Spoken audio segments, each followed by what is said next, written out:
મિત્રો, સ્વાગત છે તમારું નવા વિડીયોની અંદર. આ વિડીયોની અંદર આપણે ચર્ચા કરીશું કે આધાર કાર્ડ જે છે એ લોકોનું એક મહત્વપૂર્ણ ભારતના લોકોનું એક મહત્વપૂર્ણ દસ્તાવેજ છે.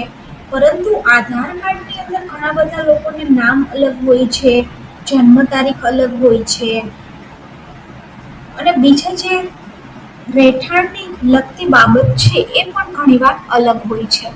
તો તમારા મનની અંદર પ્રશ્ન થતો હોય કે આધાર કાર્ડની અંદર આપણે કેટલી વખત ટોટલ સુધારો કરી શકીએ, તો એની આપણે આ વિડીયોની અંદર સંપૂર્ણ ચર્ચા કરવાના છીએ. એ પહેલાં ચેનલની અંદર નવા છો તો ચેનલને સબસ્ક્રાઇબ જરૂરથી કરી દેજો. હવે આપણે વાત કરીએ તો આધાર કાર્ડ જે છે એ નામ, જન્મ તારીખ અને સરનામા જેવી નાની નાની બાબતમાં ઘણી બધી વખત આધાર કાર્ડની અંદર પણ ભૂલો જોવા મળે છે. અને ભૂલ હોય તો ઘણી બધી મોટી મુશ્કેલીઓ ઊભી થાય છે. આવી સ્થિતિમાં ઘણા લોકોના મનમાં સવાલ હોય છે કે આધાર કાર્ડમાં નામમાં ભૂલ હોય તો તેને આપણે કેટલી વખત સુધારી શકીએ, તો તેની કોઈ લિમિટ છે કે નહીં. આ મામલે unique identification authority of the India કે જેને UIDA કહેવામાં આવે છે એના અમુક નિયમો છે. તો જોઈએ કે આ નિયમો શું છે. આધાર કાર્ડ આજના સમયમાં દરેક નાગરિક માટે એક મહત્વનું ડોક્યુમેન્ટ બની ગયું છે. બેંક ખાતું ખોલાવવું હોય કે ત્યાર પછી કોઈ પણ સરકારી યોજનાનો લાભ લેવો હોય, અન્ય કોઈ ડોક્યુમેન્ટ સાથે લિંક કરવો હોય, દરેક જગ્યાએ આધાર કાર્ડની જરૂર પડે છે. પરંતુ આધાર કાર્ડમાં નામ, જન્મ તારીખ કે સરનામા જેવી નાની નાની ભૂલને લીધે ઘણી બધી વખત મોટી મુશ્કેલીઓ ઊભી થતી હોય છે. ઘણીવાર પાન કાર્ડ અને આધાર કાર્ડમાં નામ અલગ હોય, જેના લીધે બંનેને લિંક કરીએ ત્યારે ઘણી બધી સમસ્યાઓ ઊભી થાય છે. એવી જ રીતે હવે આધાર કાર્ડને રાશન કાર્ડ જોડે પણ લિંક કરવામાં આવે છે. આવી સ્થિતિની અંદર તમારા જેટલા પણ ડોક્યુમેન્ટ્સ છે, Aadhaar card, PAN card, driving licence, ત્યારબાદ તમારું ચૂંટણી કાર્ડ, રાશન કાર્ડ, ફાર્મર માટે જે ફાર્મર ID કાર્ડ છે એ આવા બધા જ ડોક્યુમેન્ટ્સ જેટલા સરકારે જારી કર્યા છે એની અંદર આપણા નામ સરખા હોવા જરૂરી છે. જો નામની અંદર કંઈ પણ વિસંગતતા હોય તો ઘણી બધી મુશ્કેલીઓ ઊભી થાય છે. આવી સ્થિતિમાં ઘણા લોકોના મનમાં સવાલ હોય કે આધાર કાર્ડની અંદર નામમાં ભૂલ હોય તો આપણે તેને કેટલી વખત સુધારી શકીએ.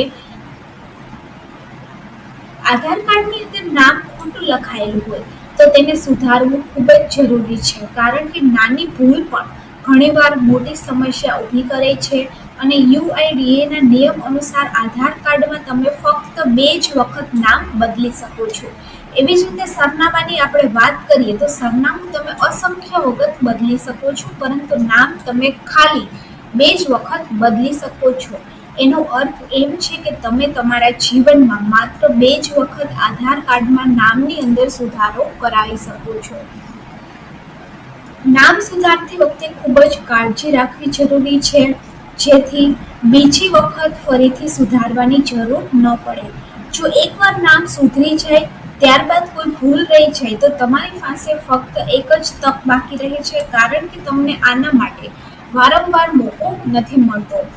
UIDAI એટલે કે unique identification authority of the ઇન્ડિયાએ આધાર કાર્ડમાં નામ સુધારવા માટેના સ્પષ્ટ નિયમો બનાવ્યા છે. સ્પષ્ટ નિયમમાં જો નામ તમારું ખોટું નોંધાયેલું હોય તો તમે એને ઓફલાઈન અને ઓનલાઈન બંને રીતે સુધારી શકો છો. નામ અપડેટ કરવા માટે જરૂરી ડોક્યુમેન્ટ્સ બતાવવા પડે છે. યોગ્ય ડોક્યુમેન્ટ્સ વગર તમે એની અંદર ફેરફાર નથી કરી શકતા. આના માટે અરજી કેવી રીતે કરશો? અરજીની અંદર તમે online unique identification authority of the ઇન્ડિયાની જે વેબસાઇટ છે ત્યાંથી જઈ અને નામ સુધારવા માટે અરજી કરી શકો છો.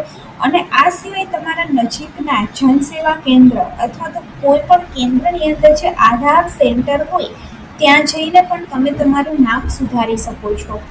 ફીની આપણે વાત કરીએ તો આની અંદર આધાર કાર્ડમાં નામ સુધારવા માટે અથવા તો અન્ય કોઈ અપડેટ કરવા માટે 50 રૂપિયા ફી તમારે ચૂકવવી પડે છે. પછી ભલે તે આધાર સેન્ટર ઉપર જાઓ કે ઓનલાઈન, આ ફી તમારે ચૂકવવાની રહે છે. આ ઉપરાંત સરકારે હમણાં એક નવી આધાર એપ્લિકેશન પણ લોન્ચ કરી છે, લોકોની એક મોટી સમસ્યાનું નિરાકરણ આ એપ્લિકેશન દ્વારા લાવવામાં આવી રહ્યું છે. તમારે હોટલ, એરપોર્ટ અથવા તો સિમ ખરીદતી વખતે અન્ય કોઈ જગ્યાએ તમારા આધાર કાર્ડની ફોટોકોપી હવે આપવાની જરૂર નથી. કારણ કે આ એપની મદદથી કોઈ પણ વપરાશકર્તા તેની ઓળખ ડિજિટલ રીતે બતાવી શકે છે અને આ માટે તમારે આધાર કાર્ડની ફોટોકોપી સબમિટ કરવાની હવેથી જરૂર રહેશે નહીં. અત્યાર સુધી ઓળખ ચકાસવા માટે ઘણી બધી જગ્યાએ આધાર કાર્ડની ફોટોકોપી સબમિટ કરવી પડતી હતી, પરંતુ નવી જે એપ્લિકેશન છે તમારા ચહેરાને સ્કેન કરી અને તમારી ઓળખ ચકાસશે. આ એપ આધાર વેરિફિકેશનને ઝડપી, સરળ અને સુરક્ષિત બનાવવા માટે લોન્ચ કરવામાં આવી છે.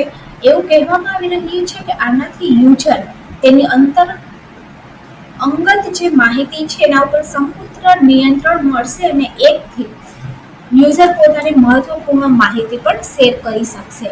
આ એપનો સિદ્ધાંત એ જ છે કે જે યુપીઆઈ પર આપણે કામ કરીએ છીએ એ જ સિદ્ધાંત ઉપર આ એપ પણ કાર્યરત રહેશે. આનો અર્થ એવું થયો કે તમે તમારા આધાર વેરિફિકેશનમાં એક ક્યુઆર કોડ છે સ્કેન કરવાનો રહેશે. ફોનથી પોતાનો ચહેરો સ્કેન કરી અને પોતાની ઓળખ ચકાસી લેશે. એટલું જ નહીં, આ એપને કારણે હવે તમારું કાર્ડ હંમેશા તમારી સાથે રાખવાની પણ તમારે જરૂર નહીં પડે અને તમારી વ્યક્તિગત માહિતી ઉપર તમારું સંપૂર્ણપણે નિયંત્રણ રહેશે.